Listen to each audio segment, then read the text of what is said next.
Chapter 5 Can Qusayy Scam. Qusayy purchased the custodianship of the Kaaba for a skin full of wine and a lute. Desolate is the best word to describe Arabia in the years before the Prophet's birth. Although civilization made its debut along the only portion of Arabia that doesn't touch the sea, for 35 centuries it failed to take root in the desert sands. In the east lay Mesopotamia, the fertile land between the Tigris and Euphrates. Its legendary cities invented the tool that binds you and me, reader and writer, man's greatest achievement, written language. Nearly 5,000 years ago, the Sumerians, Babylonians, and Assyrians used cuneiform to proclaim their achievements in science, math, astronomy, law, medicine, agriculture, architecture, the arts, and religion. While these advances were occurring, Arabia remained isolated and stagnant, providing the culture necessary to propagate Islam. Poverty in proximity to greatness makes a people vulnerable to deceit. While we stand upon the shoulders of the Babylonian, Assyrian, and Sumerian scholars, we are haunted by their faith. Two politically minded doctrines grew out of its schemes: medieval Catholicism and fundamental Islam. For 1,000 years, the most powerful forces on earth were not nations, but religions. Both deployed rites first practiced in Babylonian temples. Many Catholic symbols, festivals, and doctrines are rooted in the practice of these distant peoples. Christmas, Easter, Lent, the priesthood, confession, and the worship of the Virgin Mary are examples of present rites borrowed from a pagan past. Islam was not immune. Allah was Sin, the moon god of The Quranic paradise and hell were imported from the same realm. The cuneiform indentations in clay that confirm these startling realities became hieroglyphics along the Nile, and an alphabet on the eastern shores of the Mediterranean. We know from the temple writings in Karnak that pagan gods like those in the Fertile Crescent flourished in Egypt. We saw them emerge again in Greece, then Rome. Yet in Canaan it was a different story. A god appeared unlike any other. In a world of idols, he was spirit. In a world of plenty, he was one. In a world of distant deities symbolized by astronomical bodies, he was personal, approachable, knowable. His name was Yahweh. His people were Jews. Together they documented their history and their relationship. In so doing, these people at the western doorstep of Arabia played a central role in the most telling of all modern tales. Their intersection begins when a young man named Abram left Sin. In a perilous journey, he and his stunning wife Sarai, his father Terah, and his nephew Lot left Ur of the Chaldeans and headed northwest.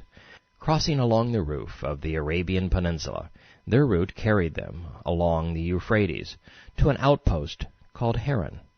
Here, Abram's father died, but not his father's God.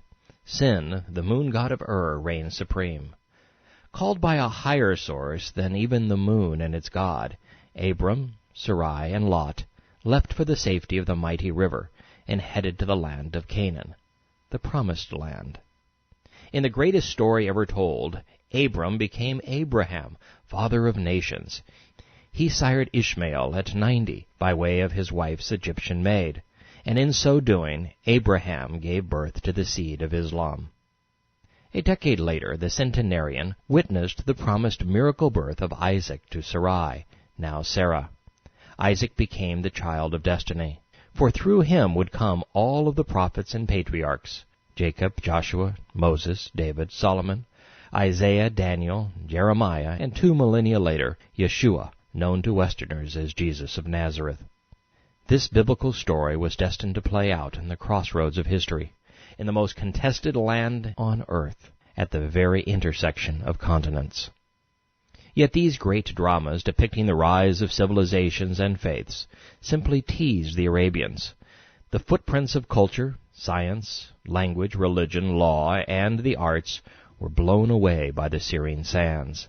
The Chaldeans, Assyrians, Babylonians, Persians, Egyptians, Greeks, and Romans all intertwined their history with Abraham's descendants through Isaac, but not Ishmael. It was as if the Arabs were on a deserted island, marooned in time. Such was the milieu for Islam, a religion so sterile it could only have taken root in a like mind in place. Arabs remained illiterate throughout the millennia, which is why we know so little about them, and it is why they knew so little about the world that engulfed them. Their language was derived from Aramaic, the dominant tongue of history's initial millennia, but Arabic found neither stylus nor pen for 100 generations. By Muhammad's time, less than 1 in 100 Arabians could write. Classical Arabic, the language in which the Quran would come to be written, was just beginning to evolve in Syria. The Bedouins of the Syrian steppe were nomadic by necessity. Their land was too poor to support towns of substance. Arabs, a name derived from the word arid, were tribal peoples. There was never a dominant civilization over them. Most attempts to conquer their peninsula were foiled by the harsh environmental conditions, further exacerbating the challenge of knowing these people. For 3,000 years they were neither conquered nor conquerors, for subduing Bedouins was like herding cats. The Babylonians, Assyrians, Egyptians, Persians, Greeks, and Romans all failed. But it was not because the Arabs were savage. They coveted freedom and valued nonviolence. For 3 millennia of recorded history, Arabs were among the world's most peaceful and self-reliant people. It is only during the past 1,400 years that they have become terrorists. The dividing line was Islam. Muhammad corrupted them. The Islamic scholars try valiantly to paint the pre-Islamic period, called Jahiliyyah, or period of ignorance, in the worst possible light. They demonize Arabs to make the resulting Islamic society, arguably the most ignorant and brutal in world history, look good by comparison. But what little evidence we have of these people, their lives and customs, indicates that they didn't act foolishly. Unlike their descendants in the 21st century, 7th century Arabs were a free, peace-loving people who cherished family values and honored tribal commitments. Reliant on springs, most nomadic Bedouins provided sustenance by cultivating date palms, herding sheep, working leather, or running caravans. Their parched land was known for hardy camels and wide open spaces. With the rain clouds blocked by the ragged mountains of Syria, Israel, Jordan, and western Arabia, more often than not the harbingers of life simply teased the land that became Muhammad's. It was these very conditions that made it impregnable. The roads that enabled armies of Babylon, Assyria, Persia, Egypt, Greece, and Rome to conquer and control much of the world were difficult to build and impossible to maintain. And there was no incentive. Virtually nothing of value originated from this barren realm. It only served as a dry ocean to be crossed when carrying goods from producer to consumer. But since the Arabian Peninsula was surrounded by seas and the most vital of rivers, circumnavigating it was always easier than passing through. The land Muhammad coveted was a foreboding wasteland, a place that time had forgotten. Whispers and faint echoes were all Arabs knew of the world surrounding them. Over time they came to hear of the gods of Nimrod in Babylon. Similar gods rose in Egypt, Greece, and Rome. They blended man, beast, and sky into palpable superstitions that elevated rulers to deities. The inventors and keepers of the divine trust, God's co-conspirators and messengers, crafted schemes designed to make their subjects submit, pay, and obey. By the 7th century, Arabs had also heard of the 2 great monotheistic religions. Stories of the Jews, their patriarch Abraham and his God Yahweh, were commonplace. Moses was known as the great liberator, David and Solomon as kings. Following their captivity in Babylon, many Jews settled in Arabia, especially in the oasis of Yathrib. They told the Bedouins that they were kindred spirits of sorts. The Torah claimed both peoples, Arabs and Jews, were descendants of Abraham. The Arabs traced their lineage through Ishmael, embarrassing in that he was the bastard child of a slave girl. The real heir to Yahweh's covenant was Isaac, born to Abraham's wife Sarah. Innocent enough, such notice would loom large. The nomads of Arabia knew something of Christianity, which by the 6th century was the most pervasive force, albeit peaceful, in the civilized world. While Christian ideals were winning converts in the literate realms of Egypt, Rome, Greece, and Persia, such was not the case in Arabia. There Christians were being persecuted with a vengeance, not by Arabs, but by a Jew named Dru Nuwas, who had risen to power in Yemen. This, too, would have haunting echoes, for the Christian face was reduced to a faint whisper compared to that of the Jews. Moreover, the turn-the-other-cheek message of Christ didn't play well in a society reliant on revenge to maintain order. So the Arabs lived suspended between the monotheism of the West and the swirling superstitions of the East. Allegiance to tribe and family kept these people grounded. The nomads lived without police, laws, or judges, as there were too few to govern. Clashes between tribes occurred, but they were usually settled by one raiding another's flock, a goat for a goat. It was often a game to be played for bragging rights. They despised treachery and deceit. In skirmishes, honor was more important than victory. The subjugation of another tribe was never contemplated. Early Arabs were neither passive nor aggressive. Surviving was battle enough. They practiced a crude form of Hammurabi's laws 2,500 years after they had been written. Murder was avenged by murder, theft by theft, insult by insult. To facilitate commerce, tribal alliances were formed by politically minded princes. More militant than the local tribal chiefs, they occasionally waged skirmishes in pursuit of plunder and power. Like Islam's prophet, their sphere of influence grew at the point of a sword. Sir John Glubb, a student of Islam and lifelong resident of Arabia, explains, "These peculiarities are important to the career of Muhammad. The prophet became a man of political and military authority. So the Bedouins saw him not so much as the messenger of Allah, but as a new prince. Entertained lavishly in his company, tribal chiefs were often enticed to align their clans with his movement." From what we can tell, Arabs were prone to superstition and addicted to poetry, factors that would loom large in the formation of Islam. Poetry conceived by Hanifs became the initial ingredient in Muhammad's religion. The Hanifs were monotheist, believing that they shared the legacy of Abraham. Early on, Muhammad aligned himself with them, calling his religion Hanifism. Later, in a struggle for power, he renamed his crusade Submission and waged a war of words, then swords, against those who had inspired him. It is interesting that all of the positive values extolled by Muhammad's Lord Ar-Rahman in the first 40 Quranic surahs were a subset of Bedouin values and Hanif beliefs. They promoted the protection of the weak, charity, and good deeds. Sadly, much of this would be abrogated, as would the nature of Muhammad's God. He became Allah, vengeful, paranoid, deceitful, dreadfully nasty and violent. Allah became Muhammad's alter ego, indistinguishable and inseparable. While Arabs were principally pagan, thus polytheistic, there was no religious prejudice or persecution in the land, and monotheism was spreading rapidly. A large concentration of Jews, a remnant of the Babylonian captivity 12 centuries prior, lived unmolested in a town they had helped build, the thriving agricultural community of Yathrib, today's Medina. Their number was thought to be around 30,000, a tremendous concentration of people, considering the nature of the land they occupied. 200 miles south of Yathrib lay Mecca. It was nestled in a narrow, dry, and stony valley, a quarter of a mile wide and a mile and a half long. The mountains on either side were rugged and devoid of vegetation, naked. Unlike Yathrib, Mecca was sterile. There was too little water for agriculture. There were no trees and far too little grass for productive grazing. The village was comprised of mud huts. Neither hewn stones nor bricks, even hand-formed or sun-dried, were to be found anywhere.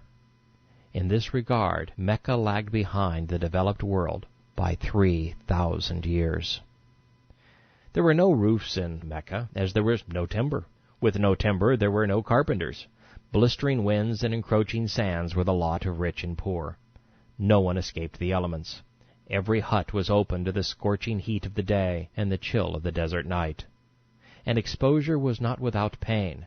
There are few places as unappealing. If Jerusalem and Israel are the world's heart and aorta, Mecca and Arabia are the dust between her toes. I do not say this to be disparaging, but to provide a point of reference, a necessary contrast between places and the claims made about them. The stateliest structure in Mecca was the Kaaba, a shrine of sorts that Allah, the moon god, shared with idols like Hubble. Their house consisted of 4 walls. It was an open, crude, and roofless cube in the 6th century, having nearly succumbed to gravity and flash floods. Constructed of local rock, totally unhewn and unmortared, it was as ignoble as the idols it housed, mostly stones. Hubble was the only graven image. Lord only knows how they distinguish between the gods and the building. Glubb tells us, it's interesting that most Arabian idols do not seem to have been modeled after human beings, as were those in Greece and Rome. Idolaters in all ages have denied that they worshipped an image made by hands, but have claimed that they prayed to the spirit which dwelt in it. The Arabic language has a word for stone, believed to be the abode of a deity. Many Arabs believe that a blessing could be obtained by kissing or rubbing such a stone. As we shall discover, kissing and fondling Allah's black stone was something Muhammad did with reverence and regularity. Apart from the Kaaba, Mecca was nothing. Isolated, the little burg of perhaps 5,000 inhabitants made nothing and grew nothing. It was a long, hard ride to the civilizations of the Mediterranean. Ships passed to the west, caravans to the east. Mecca was controlled by a conniving lot, a tribe called the Quraysh, the clan of Muhammad. What we know about them is derived exclusively from the Islamic traditions, Muslim oral reports. The Quraysh history, as best we can piece it together from the Islamic scripture, goes something like this. The Qusayy tribe from the south ousted the Jurham clan from a tent encampment called Mecca around 400 A.D.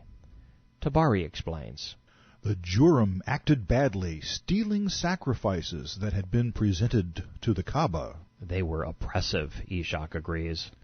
The Jurham were heavy-handed, guilty of taboos, and treated the Kaaba gifts as their own. A battle ensued, and the Qusayy expelled the Jurham from Mecca.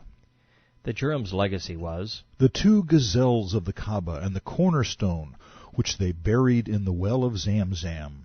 They retreated to Yemen bitterly grieved at losing control of the Kaaba. Why would losing control of a dilapidated rock shrine dedicated to rock gods grieve the dearly departed? The answer has far-reaching implications that would ultimately topple a pair of towers on the other side of the world. The plot, as they say, is about to thicken. On their own merits, the Kaaba, Mecca, and Quraysh would be among the least important places and people on earth, for the world is awash in illiterate pagans, mud huts, and rock shrines. But as a result of Qusayy's ingenuity and Muhammad's bravado, they would become the raison d'etre of Islam. Mecca, the Kaaba, and its black stone would ultimately become freedom's most fierce adversaries. If the Islamic scripture is even partially accurate, Allah and the Kaaba predated Muhammad by 5 generations. He didn't invent them. Nor did he conceive the pagan rituals, fairs, holy months, fasts, prostrations. If the Islamic scripture is even partially accurate, Allah and the Kaaba predated Muhammad by 5 generations. He didn't invent them. Nor did he conceive the pagan rituals, fairs, holy months, fasts, prostrations, taxes, and pilgrimages that made these things worth owning.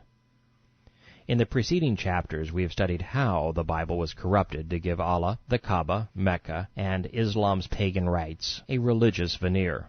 But why is considerably more important and considerably more revealing. To appreciate Islam for what it really is, we must first come to understand Muhammad's motivation for deriving a new monotheistic doctrine from an old assemblage of pagan idols. We must first come to know why Islam's prophet incorporated his people's crude rites into his new religion. In that his revelations were less than inspired, there must have been something that inspired him to promote a stone. Yes, Muhammad and his fellow Meccans worshipped rocks. Lacking craftsmanship, artistry, and tools, they were unable to make the elegant statuary synonymous with other religions. The most interesting stones became gods. Most had personal names. The biggest rock, thereby the biggest god of the Kaaba, was Allah. His oval stone was a dark reddish-brown. But Allah was a fractured deity. With time and abuse, he had become splintered into 7 chips, all of which had become banded together. Compared to the devotions his fragments enjoyed, the pieces are rather small. Combined, they are only 11 by 15 inches. Today, the chips are embedded in the southeastern corner of the Kaaba, 4 feet above the ground. But Allah is no ordinary assemblage of minerals. He, like his fellow Islamic god, Ar-Rahman, had a pre-Islamic past. And as we have seen, Muslims have a variety of entertaining accounts of how they were graced with such an auspicious token of the universe's creator. But before we entertain the justifications for promoting a pair of pagan stones, let's look at Allah and Ar-Rahman through the eyes of a historian. Stone cults were neither uncommon nor uncivilized. Even the Greeks were wont to worship stones. Apollo was once believed to be a meteorite in Delphi. His sanctuary was thought to be the center of the earth. Robert Charroux, in Masters of the World, explained, Hellenius, the son of Priam, and a famous Greek soothsayer, would foretell the future by means of a stone that had been given to him by Apollo. To obtain the oracle of the gods, he shook the stone above his head and recited the incantations. The stone then spoke in a strange, faint voice and announced the future. And so it would be. A millennia later, Mohammed would heed the summons of another talking stone. But the black stone in its house were hardly unique. There were many such temples, called tawahits, scattered across Arabia. Patrons made sacrifices and left gifts to their stone of choice, prostrated themselves in prayer, and circumambulated the shrines. Most commanded a Hajj and Umrah pilgrimages during the holy months. Those seeking the rock's blessing would commonly rub themselves against the stone and kiss it reverently. The Islamic scripture agrees. Ishaq, every house had an idol which they worshipped. They would rub the stone for good luck. When Allah sent Muhammad with the message of monotheism, the Quraysh said, would he make many gods into one god? This is a strange thing. Unfortunately for Islam, many gods do not one true God make. Ishaq, now along with the Kaaba, the Arabs had adopted tawaghits, temples they venerated like the Kaaba. They too had their custodians. They used to circumambulate them. According to the Islamic scriptures, Allah was one of many rock idols. The Kaaba was one of many pagan rock shrines. Islamic circumambulation was one of many pagan rites. Ishaq, Alat was in a Tawaghit temple in Faif, which was venerated like the Kaaba. When they had finished their Kaaba Hajj, they circumambulated Al-Uzza. The Quraysh worshipped her. Manat was worshipped by the Aus and Khazraj in Yathrib. Those who prayed to Al-Uzza and Manat shaved their heads and completed all of the rites associated with the Hajj. These men were pagans. How did their rituals become part of Islam, and why? Muslims are compelled to observe the same rituals today. The black stone, its house, the prostration, kissing, circumambulation, shaving, the Hajj, Umrah, and holy months somehow migrated from a pagan past to Orthodox Islam by way of corrupted Jewish scriptures. The most telling of these tales is the one in which Muhammad and Allah claim that Abraham smashed the lesser idols so that his people might turn to the largest one. A quartz god was worshipped in Tabhala, an oasis town 7 days' journey from Mecca. Sad was the rock deity in the region of Judah, along the Red Sea, west of Mecca. Ishaq, many Arabs served an idol named Dul Khalasa. Himyar had a temple called Riyam. Ruda was the temple of the Banu Rabi'i. Dul Kabat belonged to the Banu Bakr. Bahira was the filly of the Sa'iba. Hami was their stallion. Wasila was a ewe. Muhammad said, Allah has not made Bahira, Wasila, or Hami, and those who do not agree invent lies. We are told that the Ads and the Nabateans bowed to Dul al-Shara and his shrine in Petra. He was a proud god with a large rectangular stone and an elegant temple to match. Like Allah, Dru al-Sara was a reddish-brown rock. Fellow moon gods could be found in Merib, Herida, and Tamah. Elumka was the Sabian moon god in Marib. In Herida, the god was Sin, named after the famous moon god of the Chaldeans in Ur.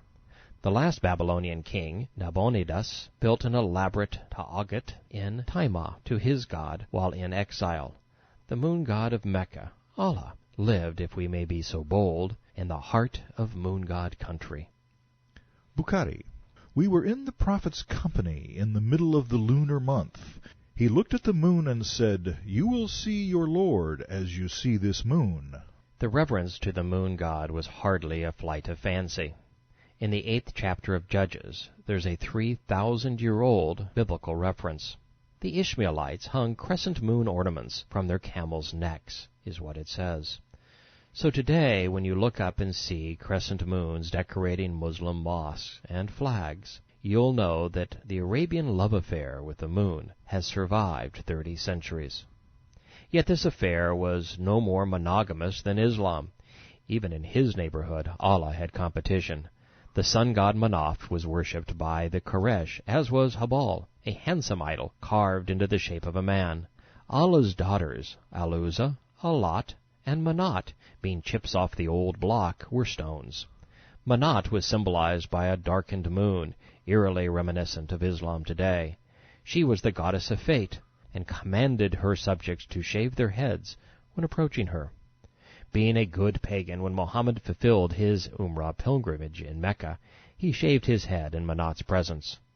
This pagan practice was invested with godly overtones when Muhammad insisted that Abraham had done likewise.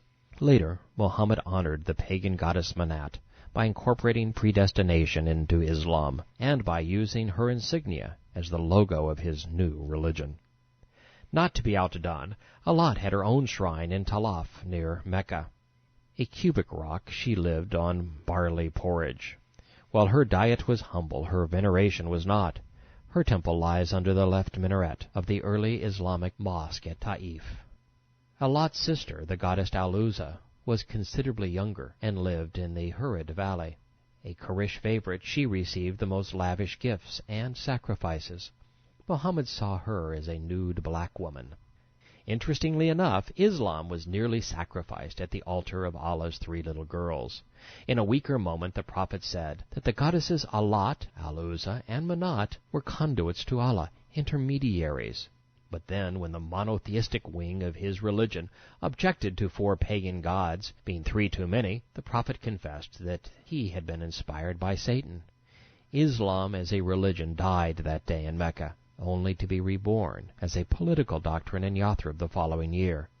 But we're getting ahead of our story.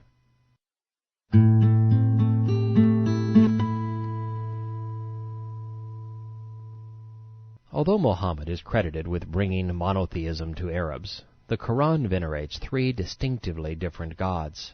In the first Meccan period, the god was nameless. He was referenced solely by the title Lord. This deity was modeled after Zayd's god, which is not surprising, since the Meccan Hanif's poems formed the basis of Muhammad's early surahs. The Hanifs derived the title Lord and their faith from the Jews, a people who called their God Lord for fear of saying his name. If they used Yahweh's name incorrectly, they were accused of blasphemy and risked being stoned. While their scriptures contained 7,000 repetitions of his name, rabbis always read and said Adonai in its place. Being illiterate, the Meccans would not have known the difference. But a title was insufficient. The creator god of the universe needed a name. All gods had name. So in the second Meccan period, Muhammad called his Lord Ar-Rahman. Inscriptions from the 5th century reveal that Ar-Rahman was worshipped in Yemen by another group of Hanifs. We know about them because Dru Nuwas, the Jew Yemeni king, may have been one of them. His exploits were chronicled in Greek, Syriac, and Aramaic.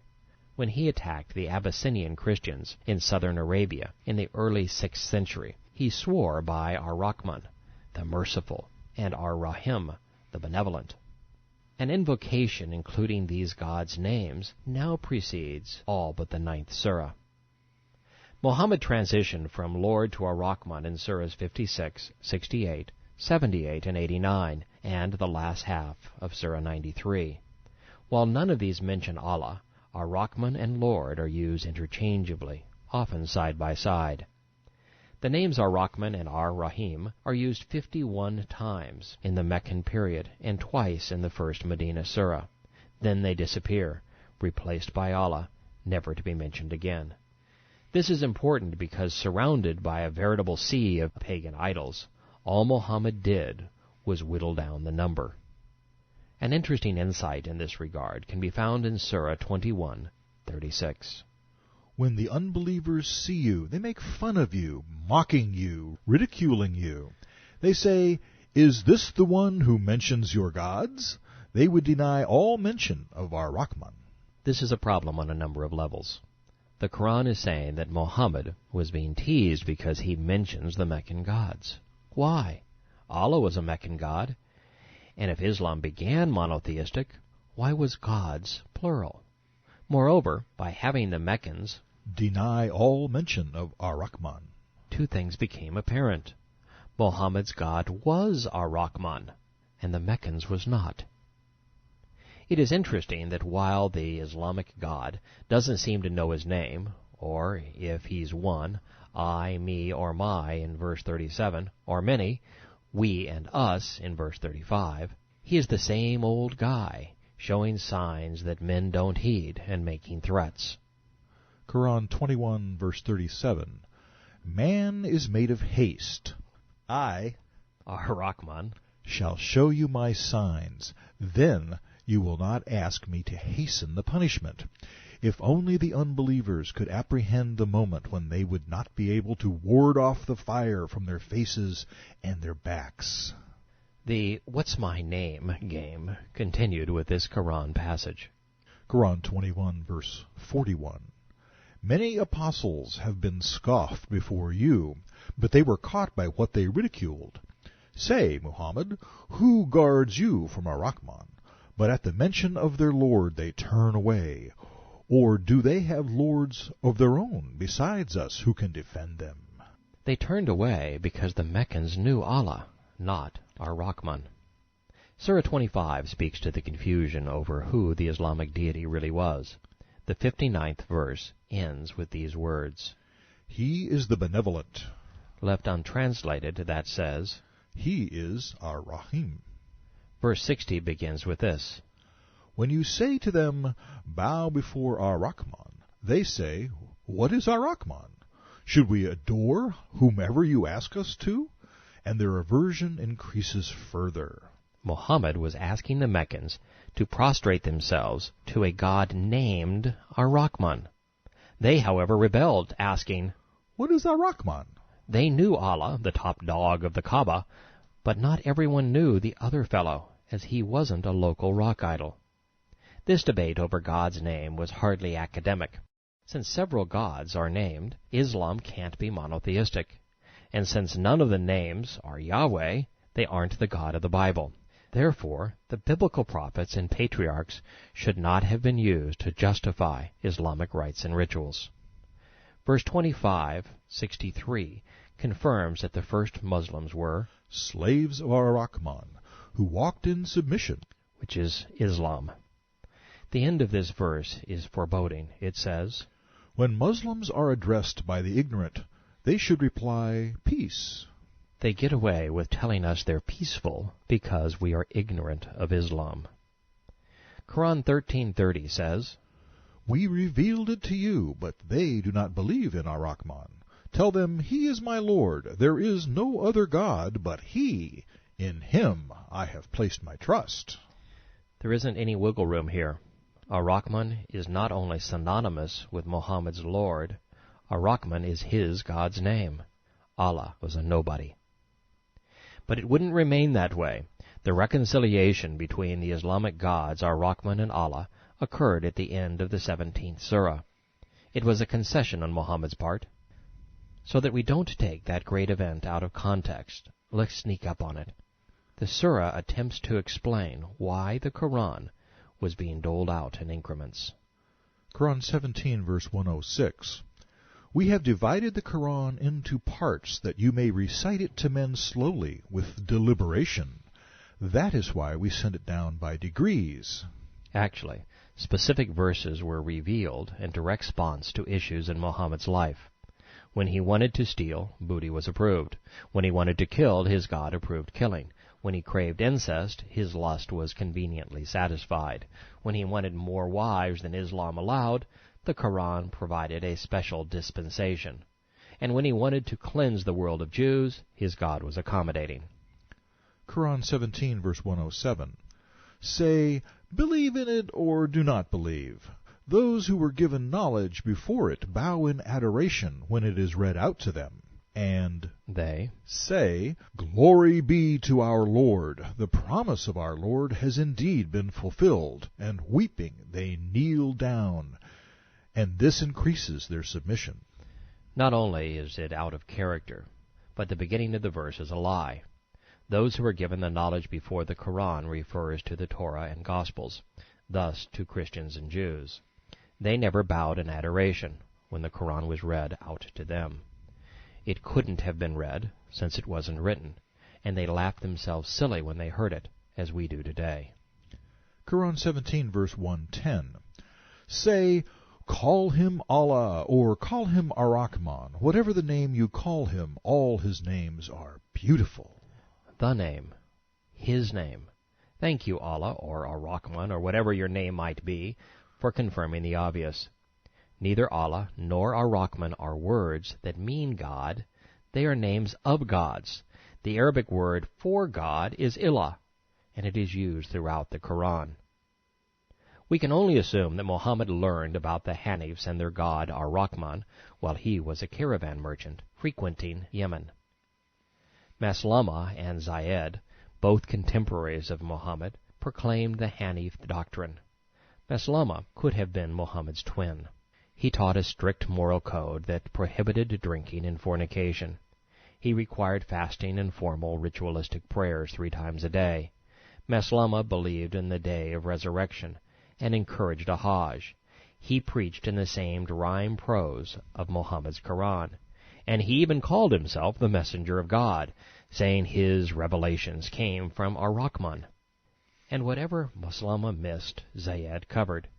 His poetic lines made their way into the Quran verbatim. While Muslims disparage Maslama, calling him the arch-liar and false prophet, his style and substance was indistinguishable from Muhammad's. The foremost American Islamic academician, F.E. Peters, said, "It is difficult to imagine that Maslama borrowed Ar-Rahman from Muhammad. It is easier to assume that Ar-Rahman had a genuine and long-standing cult in Yemen, a cult which Muhammad may have been drawn." A war was ultimately waged over who was the better prophet. During the War of Compulsion, the Battle of Aqaba was fought between Muslims and Maslama's forces. Ar-Rahman's troops won the first encounter, but in the second attack Muslims divided their army to see who could die the most valiantly. 700 of Muhammad's companions died that day, as did much of the Quran. The surahs were stored only in the memories of the warriors. The most faithful were now dead and dying in a grove of old trees that became known as the Garden of Death. While the Quran suffered a serious blow, Allah's army carried the day, slaughtering 7,000 Arabs. With their deaths, all opposition to Islam was suppressed in Arabia. Ar-Rahman was forgotten, and so it would be forevermore.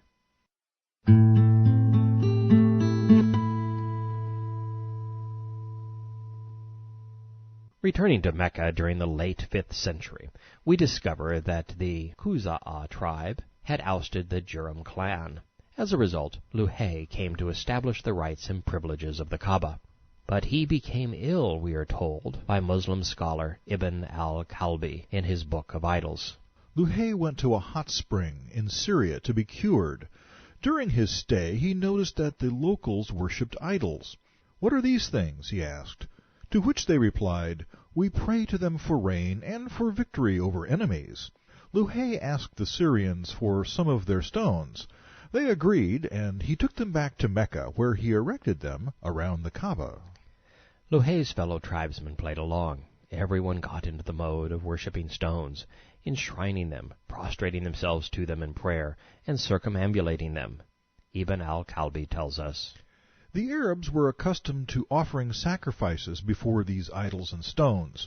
Nevertheless, they were aware of the excellence and superiority of the Kaaba, to which they went on pilgrimage. Muhammad, however, did not speak so kindly of Luhay, the first Arab associated with the Kaaba.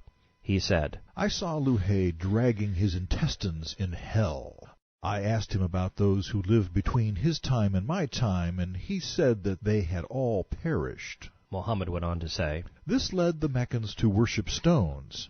Thus generations passed, and they forgot their primitive faith and adopted another religion, replacing that of Abraham and Ishmael. They prayed to idols and adopted the same errors as the peoples before them. Yet they held fast to the Kaaba and circumambulated it, the greater and lesser pilgrimage, the standing place, and the cry, At your service, O Allah, at your service.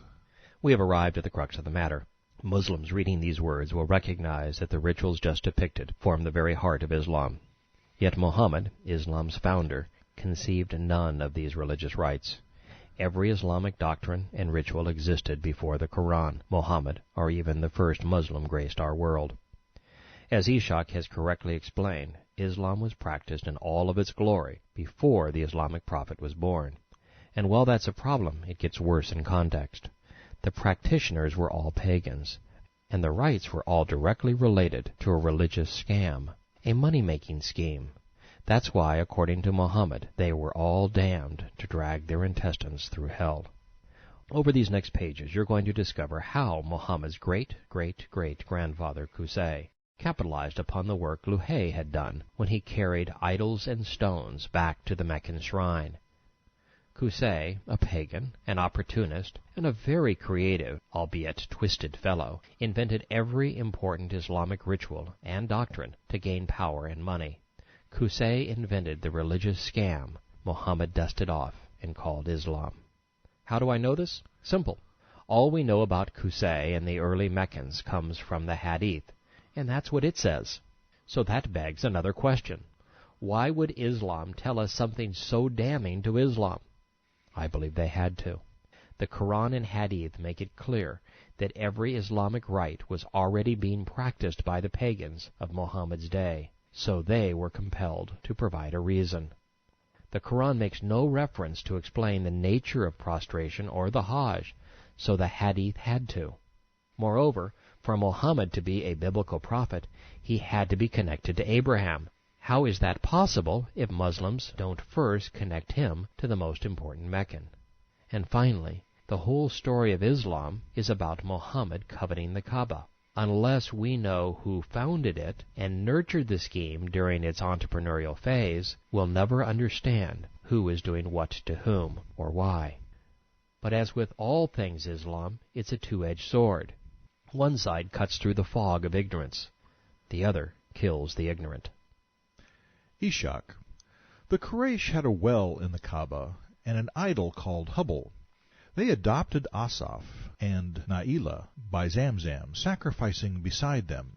They were a man and a woman of the Jurhum tribe, Asaf bin Bagi and Na'ilah bin Dik, who were guilty of sexual relations in the Kaaba, and so Allah transformed them into two stones. Aisha said, We always heard that Asaf and Na'ilah copulated in the Kaaba, so Allah transformed them into stones. Ishaq says that Luhay's Qusays eventually permitted Kanaya's Qurayza to return to the Kaaba. The Quraysh, Muslims would have us believe, are direct descendants of Abraham through Ishmael. F.E. Peters, in his book Muhammad in the Origins of Islam, explains, the tribal eponym Kana'aya stands for 15 generations after Ishmael in the line of direct descent, and Qusayy, the chief actor in what follows, is 8 generations after Kana'aya. Thus, according to Islamic reckoning, Ishmael's descendants returned to their father's town some 7 centuries after he and Abraham built the Kaaba in Mecca. In the meantime, the Ishmaelites, now called the Quraysh, had generally lived dispersed in scattered settlements throughout the neighborhood. Peters is brilliant, and his research is impeccable, but this is nonsense. It's not his fault, mind you, but the Muslim sources themselves. They had no idea who the Quraysh were or from whence they had come, but in a desperate grope for legitimacy, they were ever prone to make believe. Abraham lived around 2000 BCE.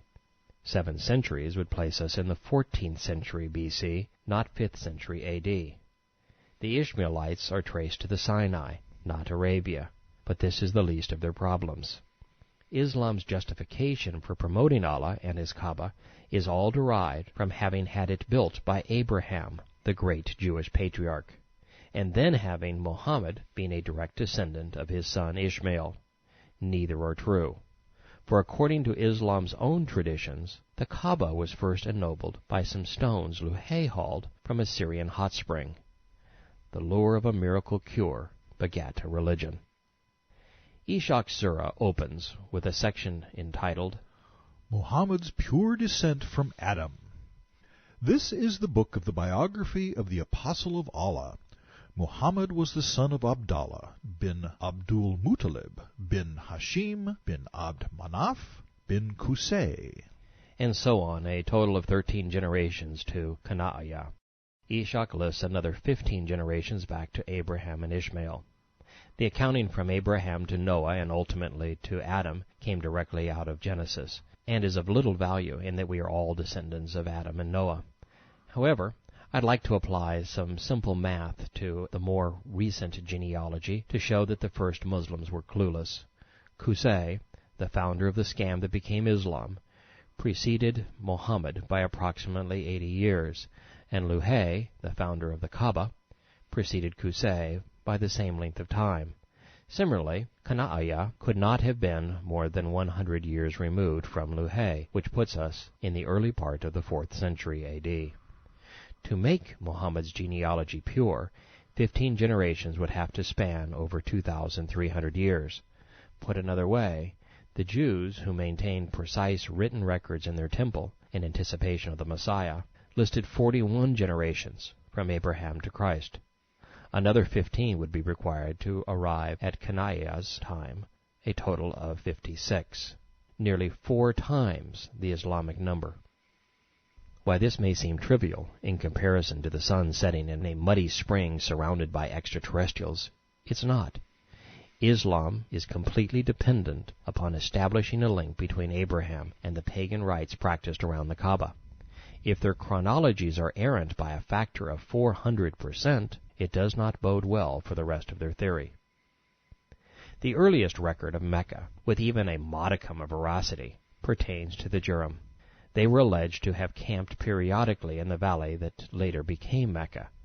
Tabari, the earliest Muslim historian, would have us believe that the Jurham practiced pagan rites identical to current Islamic rituals in the 5th and 6th centuries AD. And that this is the first historical indication of Mecca, its people, and shrine, the Muslims are out on a 2,500-year-old limb. Ishmael was born around 2000 BC. There is no tangible evidence to connect the dots between the biblical character and Mecca, much less with Muhammad, Allah, and the Kaaba. 25 centuries of historical silence is a very long time, especially for an illiterate people. It was in the muddle of ignorance that Qusayy was about to found a family business and establish himself as Muhammad's mentor. Islam's unofficial patriarch was born at the end of the 5th century AD. Tabari. Qusayy asked his mother which tribe he came from. She answered, "You are the son of Kilab ibn Murrah, ibn Kab, ibn Luhay, ibn Ghalib, ibn Fir, ibn Malik, ibn al-Nadar, ibn Kinana al-Qurayshi." To which he said, "Good grief, I think I'll change my name." Your tribe lives in Mecca by the Kaaba. This revelation awoke in Qusayy a strong desire to return to Mecca and join his people, the Quraysh. Mecca was hardly a prize, though. There were no permanent homes, only tents. Flash floods were a menace in the summer. Heat was unbearable, as there was no shade. People passed through, but no one lived in Mecca. Mom told her son, "Wait for a sacred month, and go with the pilgrimage." Qusay waited until the sacred month arrived, and the pilgrims set out. When he reached Mecca and had completed the pilgrimage, he remained there. One of the 5 pillars of Islam is to complete the Hajj pilgrimage to Mecca in the sacred month. This hadith proves that the rite was idolatrous 5 centuries before Muhammad said it was Islamic. Even Muhammad's name for the pilgrimage, Hajj and Umrah, were borrowed from his pagan past. The pagan Qusay, arriving at the 10th village, established the model Muhammad would ultimately require Muslims to follow. But that's not all he did to inspire Islam's future prophet. Ishaq. At the time Hulayl was in charge of the Kaaba and ruled in Mecca, Qusay asked him for the hand of his daughter Hubba in marriage. She was the wealthiest and best-connected woman in town. 5 generations later, Muhammad, abandoned and penniless, would marry Kajita, the wealthiest woman in Mecca, a family tradition. Settling in, the newlyweds made 4 babies, 2 of which were named after the local rock gods, underscoring the fraudulent nature of Muhammad's religious invention. Hubba bore him Abd al-Dar, Abd Manaf, Abd al-Uzza, and Abd. His progeny increased, his wealth multiplied, and he became greatly honored. Qusay showed that he was a heathen idolater when he named his kids after rock idols. Yet he performed a pilgrimage to Mecca in a holy month. He moved in with the king, the custodian of the Kaaba, and married his daughter. They named their first kids slave to the house, the most important things in their lives, their source of wealth and power. Then they honored their gods by naming their next 2 children after them. And while it's interesting that Allah didn't even get an honorable mention, that's not the biggest problem. These passages confirm that the Kaaba was a pagan shrine, and at best, Allah was just one of many gods. The veneration of the house of idols shows that it was unconnected to any monotheistic religion, Islam included. A hadith gives us a glimpse of what was to come. Ishaq. Qusay thought he had a better right to the Kaaba and to rule over Mecca than the Khuzas, since the Quraysh were the most noble and pure descendants of Ishmael. The motivation for Islam can be condensed into a similar sentence. Muhammad thought he had a better right to the Kaaba and to rule over Mecca than his family. If you keep this in mind, everything associated with Islam's formation will make sense.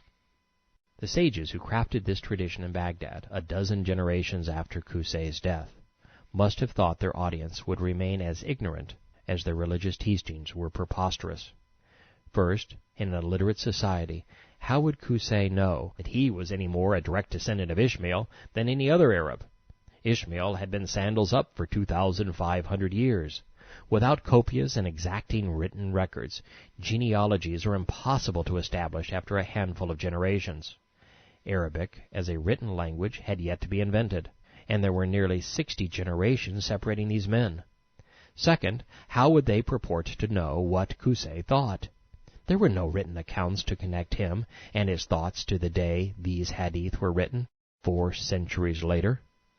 Since this scenario is impossible, the only reason Muslim scholars felt compelled to legitimize Qusay's right to the Kaaba and rule over Mecca was to justify his great-great-great-grandson's claim. Tabari. He called upon his fellow tribesmen, the Quraysh, to expel the Khuzā and to seize Mecca for themselves. They accepted his proposal and swore an oath of allegiance to him. While I'm stunned the world hasn't exposed the scam that became Islam, I'm grateful that the Islamic scriptures make it so easy. Muhammad would do precisely the same thing. He called upon his raiders to conquer the Quraysh and seized control of the town. They accepted his proposal and swore oaths of allegiance to him. While we will cover these pledges later, suffice it to say for now, like Qusay's oath, it was a call to arms. And as with Muhammad, the Meccans were the enemy, and the target was the Kaaba. Tabari, relying upon traditions collected by Ishaq, reports, The Arabs, recognizing their religious duty, accompanied Qusay. Marching to the Kaaba, they said, "We have better right to this than you." At that they opposed one another and began to fight. A fierce battle broke out, as a result of which Qusayy wrested from them the privileges which had been in their hands, thus denying them. Little did they know how fraught with portent these words would be. They haunt us to this day. Before we leave the skirmish, I feel obliged to share the alternate peaceful version. Tabari. Qusayy purchased the custodianship of the Kaaba for a skinful of wine and a lute.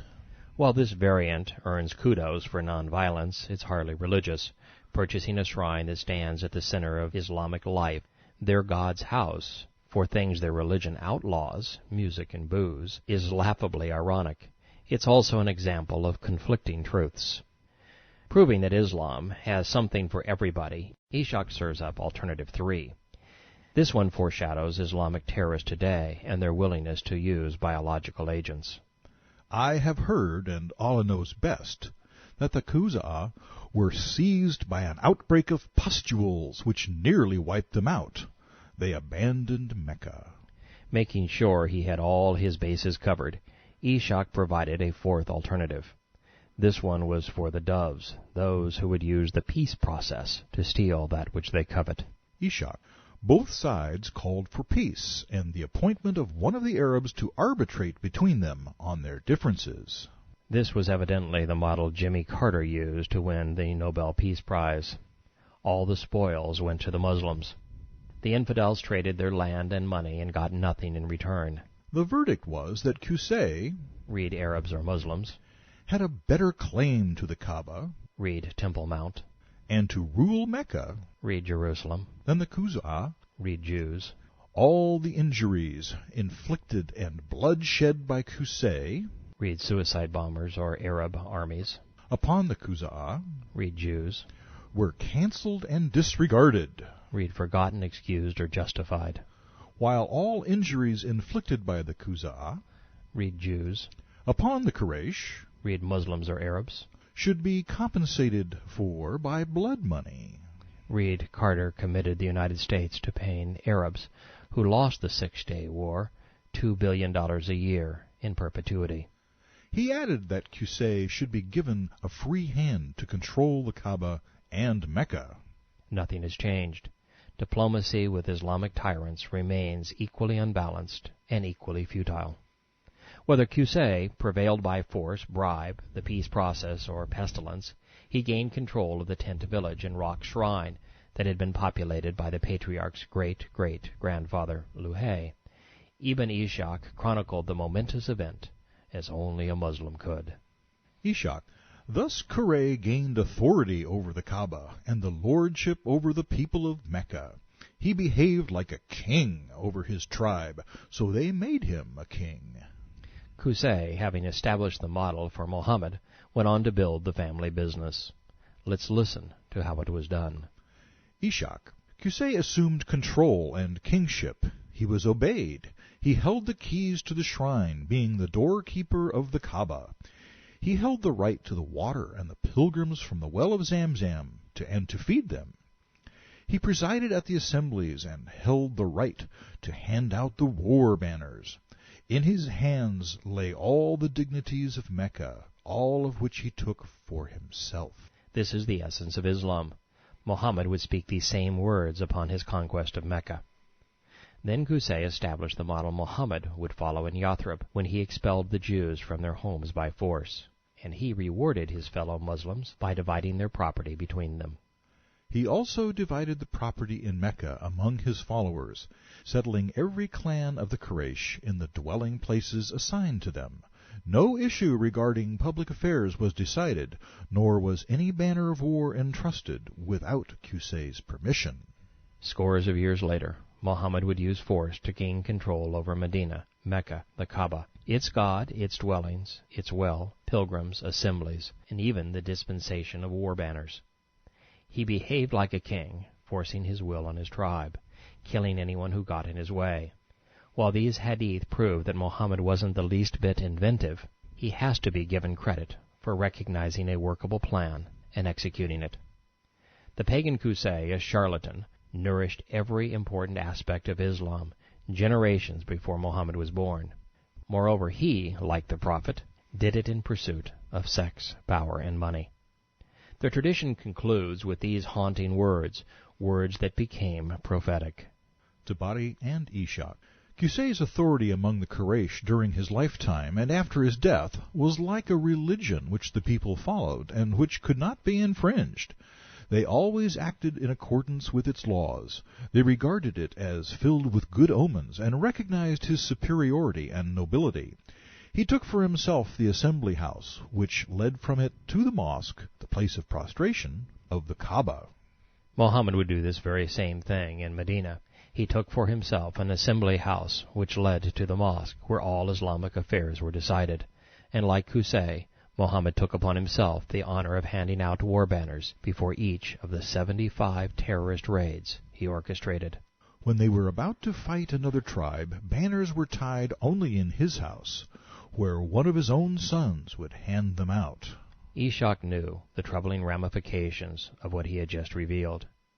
If this were true, it meant that a heathen had founded the religious scam Muhammad shaped into Islam. He recognized, as you and I do, that Muhammad's reliance on biblical characters to legitimize Islamic rituals and pillars was as feeble as it was preposterous. The 10 tests of Abraham were perverse philosophically, the fables of Nimrod were lunacy historically, and the pure descent from Ishmael was grossly improbable genealogy. With the Jewish connection in rubble, the hadith portrayal of Qusayy obliterated Arab and Meccan credibility. As such, Ishaq sought out an ally to corroborate his account, choosing the second caliph. Ishaq.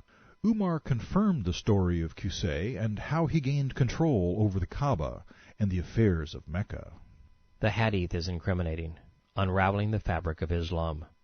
More than 100 years before the first Quranic revelation fell from Muhammad's lips, the pillars of Islam had been established by a pagan entrepreneur.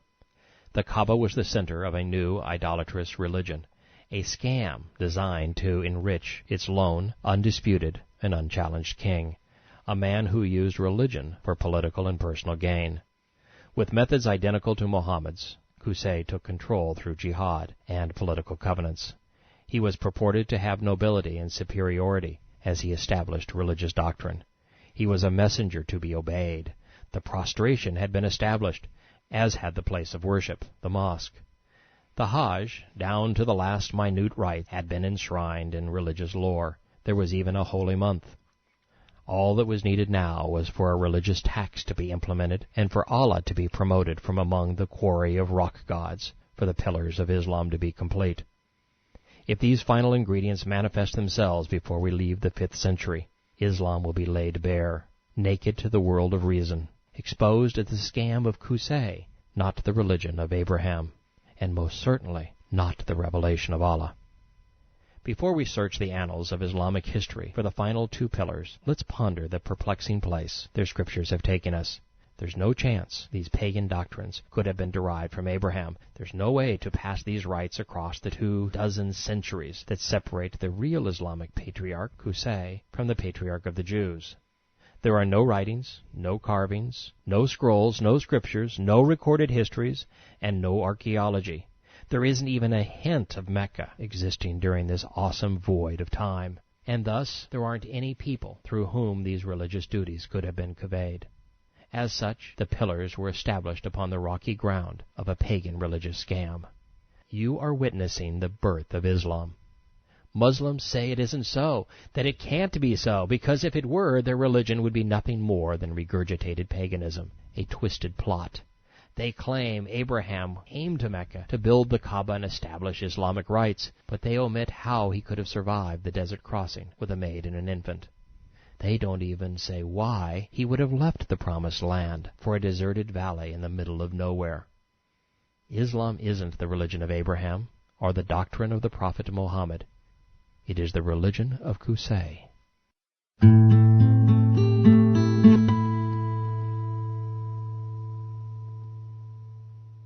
The rites and rituals, regulations and taxes described in the rest of this chapter will be familiar to Muslims reading these words. They practice all of them today. So that they might know how they came to be hoodwinked into performing such mindless rites and to parting with their wealth and lives, I want to share how the pagan Qusayy developed his religion, the scam that became Islam.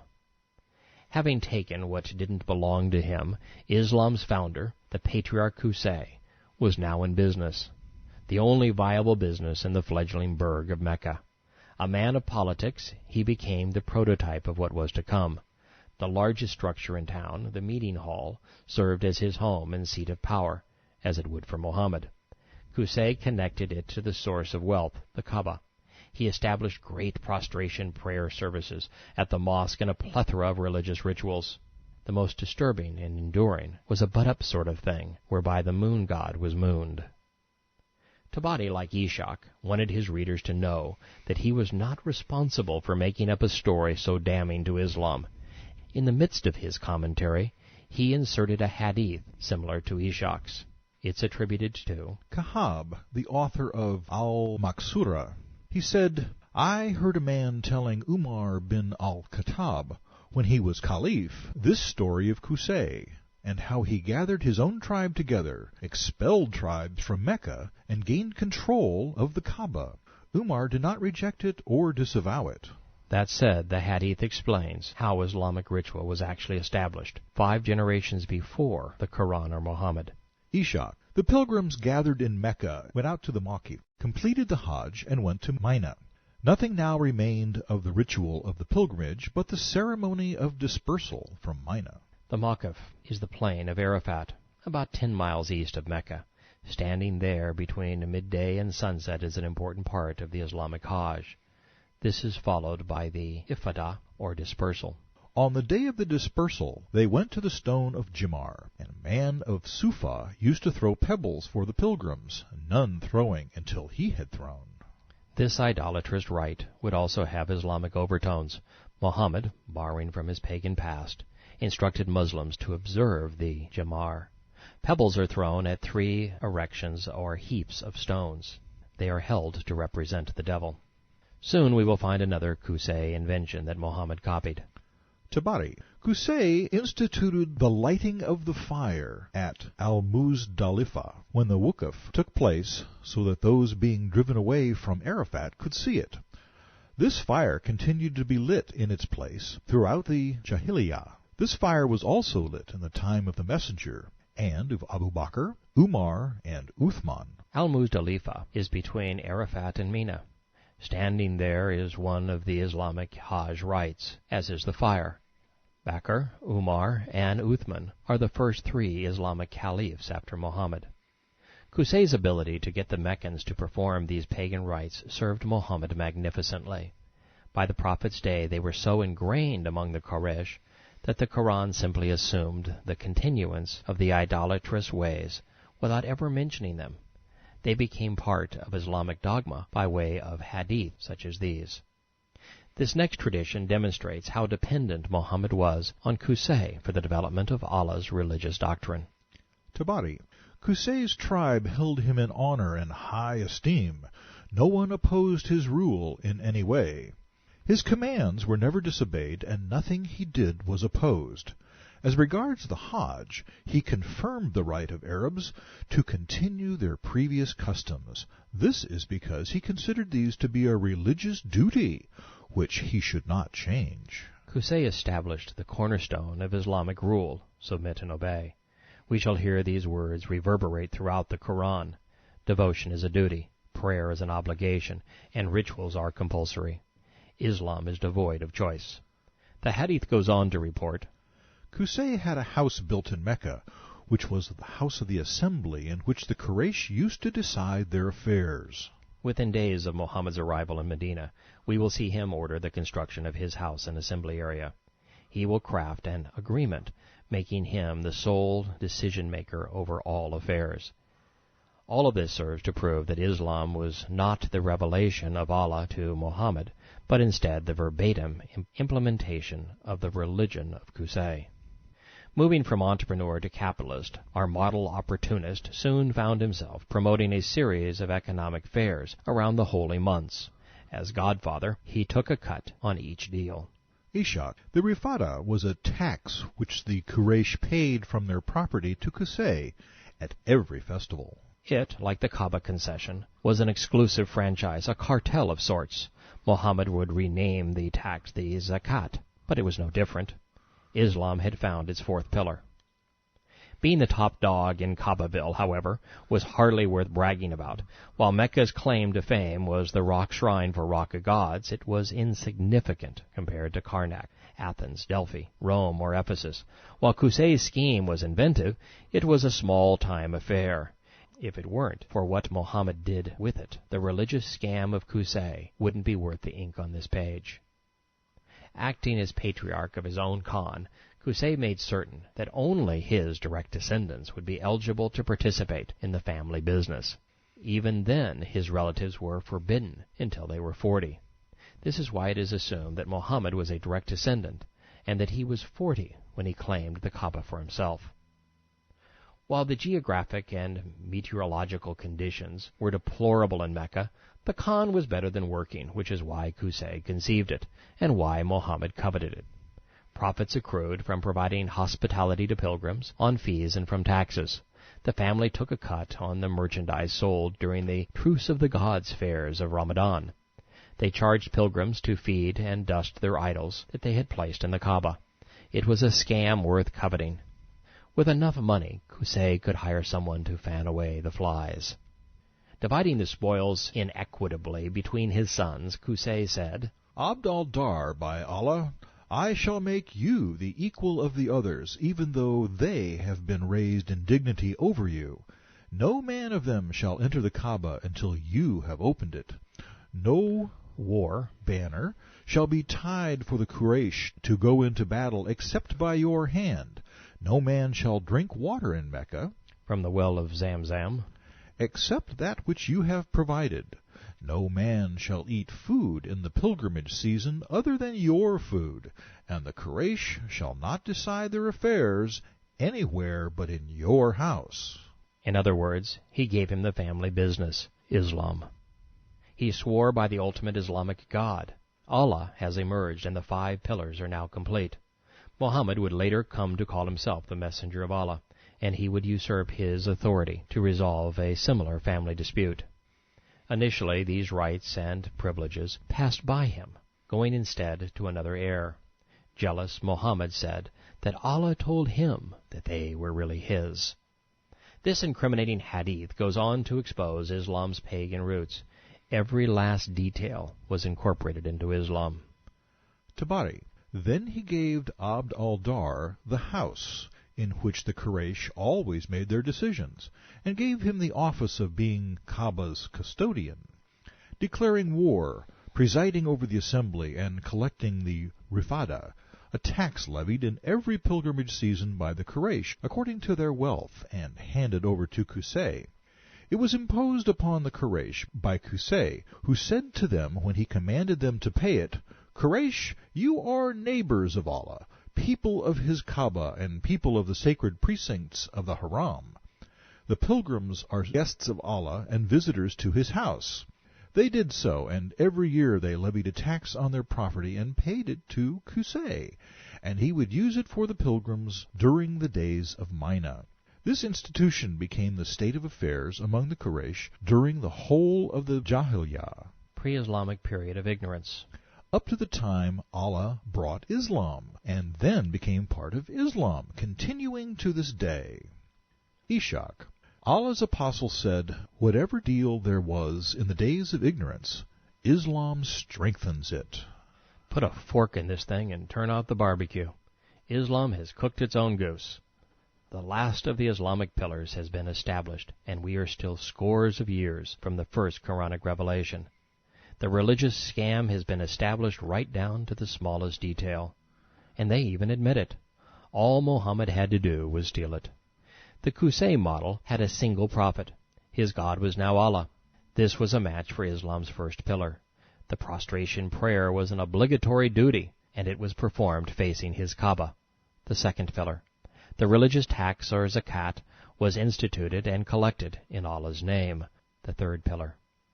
The Hajj pilgrimage was laid out and observed in all of its ritualistic detail, the fourth pillar.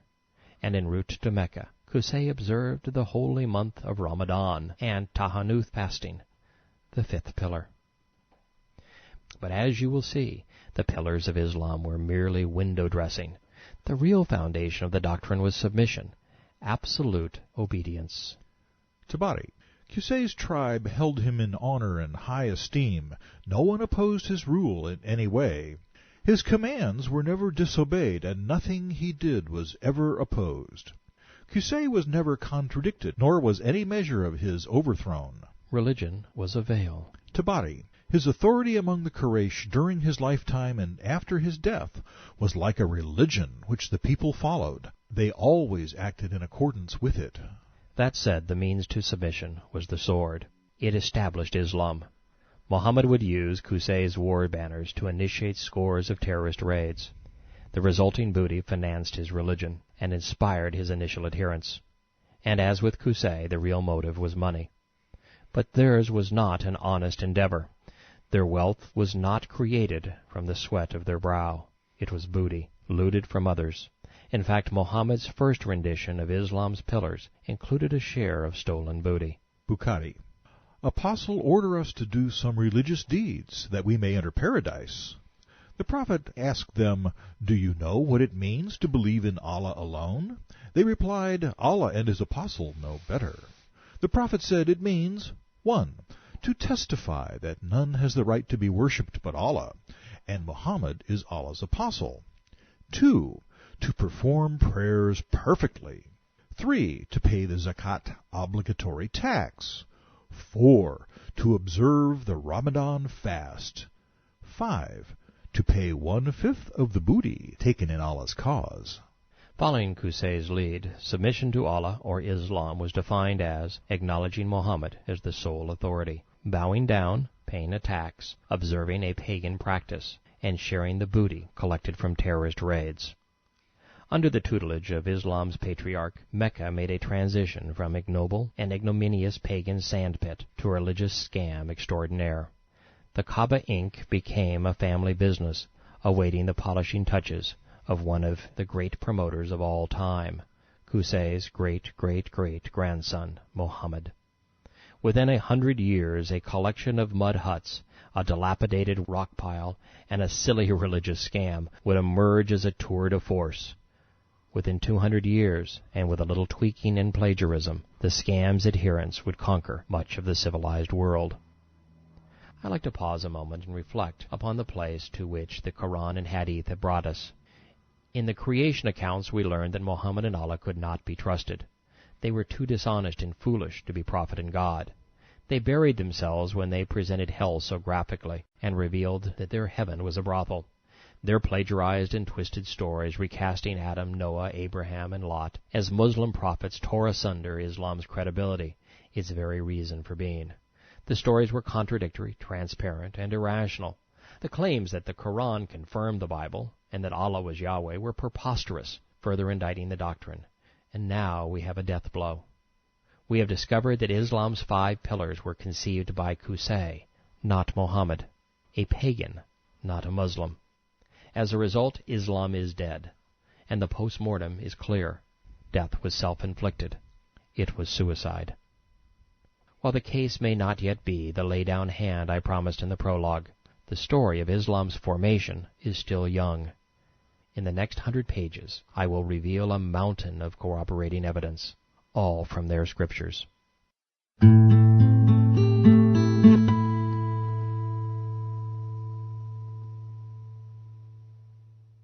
As is the case with all humankind, Qusayy's wealth didn't buy him a reprieve from family squabbles or the Grim Reaper. Abd al-Dar failed to serve in the capacity for which he had been named. Abd al-Uzza and Abd grabbed the keys to the kingdom. They became the beneficiaries of the religious tax. No one, we are told, would be able to eat, drink, fight, worship, or decide any matter without their express written permission. Okay, verbal permission, they were illiterate. Each of Qusayy's sons considered himself more worthy than the others. Civil strife broke out between the Scented Ones and the Confederates. In a move that would have made Neville Chamberlain proud, peace was achieved by cutting the baby in half. Watering pilgrims and collecting taxes were controlled by Abd Manaf's clan. Kaaba access and waging war went to the family Abd al-Dar. This continued to be the state of affairs in Mecca until an orphan boy with royal heritage coveted it all. The most interesting historical artifact from 6th century Arabia leads us directly to that orphan. It was the year of the elephant, which according to Muslim scholars was 570 A.D. It is emblazoned in the annals of Islamic history. Not correctly, mind you. It was actually 552, according to archaeologists. The momentous event began with considerable fanfare. Ishaq, Rabi'ah of Yemen, saw a terrifying vision. So he summoned every soothsayer, sorcerer, omen-monger, and astrologer in his kingdom. These occult types said his dream predicted a satanic invasion from Africa, one ultimately thwarted by the arrival of a pure prophet. Guess who? By the serpent of the lava plains, I swear the Ethiopians shall attack. A pure prophet to whom revelation will come from on high will bring it to an end. The devil worshippers professed. An apostle will bring truth and justice among men of religion and virtue. You just can't beat a satanic endorsement. The soothsayers went on to claim prophetically, it will be his intention to destroy the Jews living among him. In poetic verse they warned, in rage against 2 Jewish tribes who live in Yathrib, who richly deserve the punishment of a fateful day. The satanic crowd who predicted Jews would be victimized by their prophet allegedly acquired these quotes from some rabbis. The approaching army will seek to destroy the temple in Mecca, for we know no other temple in the land which Allah has chosen for himself. The rabbis told Rabi'ah to do what the people of Mecca did, circumambulate the Kaaba, to venerate and honor it, to shave his head, and to bow down in humility in its sacred precincts. Recognizing the soundness of this advice, the king cut off their hands and feet, and continued on to Mecca. The stubby rabbis are said to have narrated a rather long poem from their sacred books, reciting from the Torah. A few lines are intriguing. They correctly defined the Kaaba for what it really was, and for what Muhammad would ultimately do with it. Ishaq, a house of ancient wealth in Mecca, treasures I wanted to seize.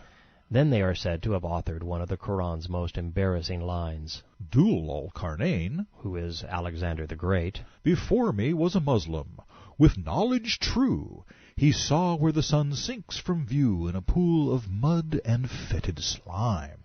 While there is considerable evidence Islam is satanic, having every soothsayer, sorcerer, omenmonger, and astrologer predict the arrival of a pure prophet to whom revelation will come, is more blatant a connection than you'd think their scriptures would admit.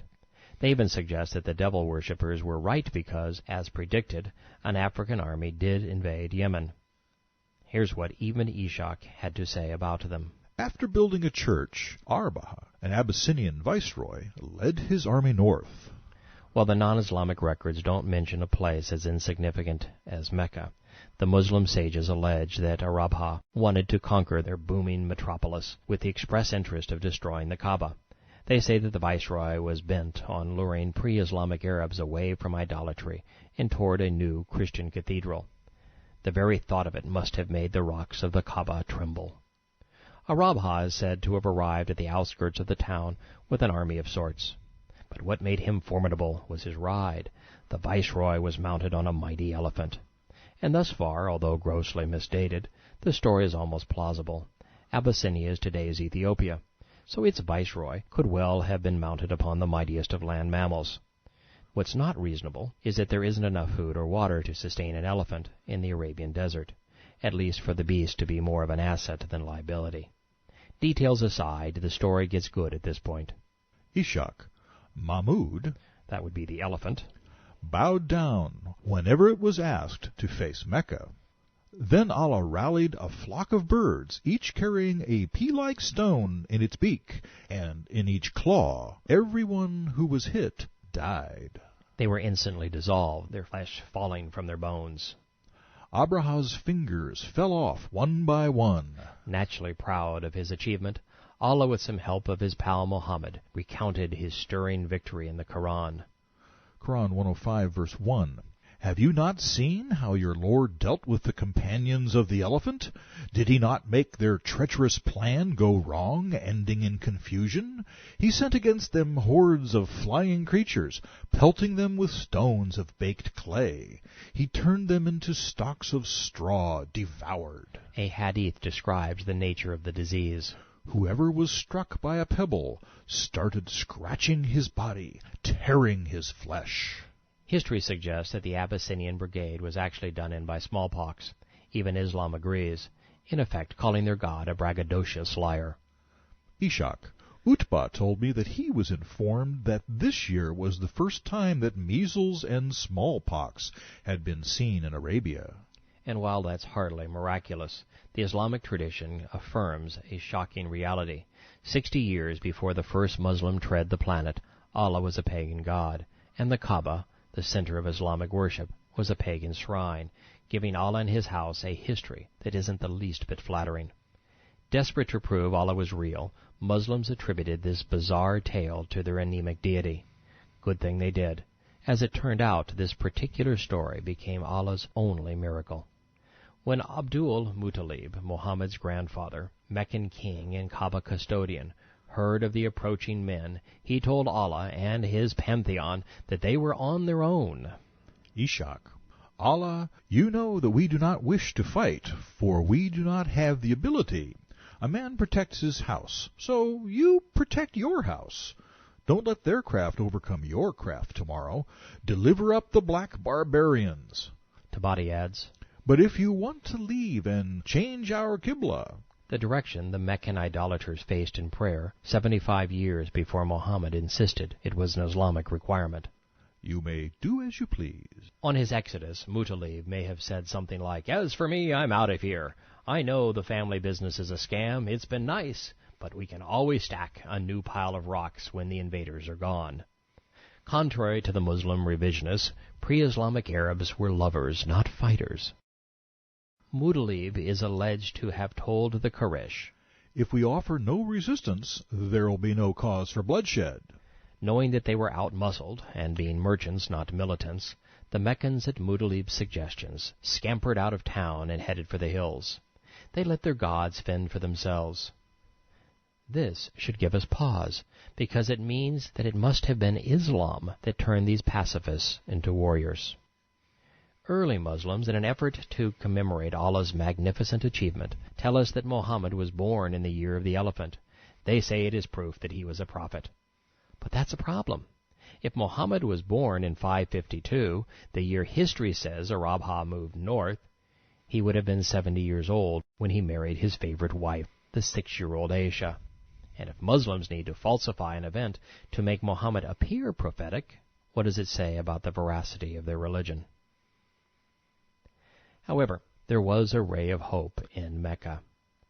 4 Arabs had come to recognize that it was high time to stop worshipping stones. The rest of the world had long since gone monotheistic, thanks to the Jews and Christians. These religious leaders, called Hanifs, were natural monotheists. Ishak, Waraka Nafal, Ubaidullah Josh, Uthman Huaraith, Zayed Amr were of the opinion that their people had corrupted the religion of Abraham, and that the stone they went around was of no account. It could not hear, nor see, nor hurt, nor help. They told their people, Find yourselves a religion, for by God you have none. While much of this was encouraging, one line completely destroys Muhammad's credibility and murders Allah. These Hanifs not only inspired the first score of Quranic surahs, they served as Muhammad's link to the notion that Islam was the religion of Abraham, and yet these men said, The stone they went around was of no account. It could not see, hurt, or help. That stone was Allah. A generation before Allah's messenger stole Islam from Qusayy's heirs, Arabs in his hometown had it figured out. Their moon rock was no better than moonshine, a source of money and false hope. Nothing more. According to Ishak, Waraka became a Christian. His credibility will soon be usurped to advance Muhammad's agenda. Ubaidullah became a Muslim, rejected Islam the following year, and also became a Christian. Uthman became a Christian as well, holding a high office in the Byzantine Empire. But Zayed stayed where he was. He accepted neither Judaism nor Christianity. He abandoned the religion of his people. as we shall learn, Zayed recited poems that formed the basis of early Quranic surahs. Yet on this day, Ishaq. Abu Bakr said that he saw Zayed as a very old man leaning his back on the Kaaba, saying, O Quraysh, by him in whose hand is the soul of Zayed, not one of you follows the religion of Abraham, but I. O God, if I only knew how you wish to be worshipped, I would so worship you, but I do not know. Then he prostrated himself on the palms of his hands. the implications of this hadith are devastating to Islam, especially when we witness the similarity and superiority of Zayed's poetry to that contained in the Quran. Although this hadith's poems predate the Quran, you'll appreciate them more when they're set in the context of Muhammad's first revelation. Some say that material stolen from several sources ceases to be plagiarism and becomes research. If that's true, Islam was Muhammad's research project, as he stole it from Qusayy, Zayed, and the Jews.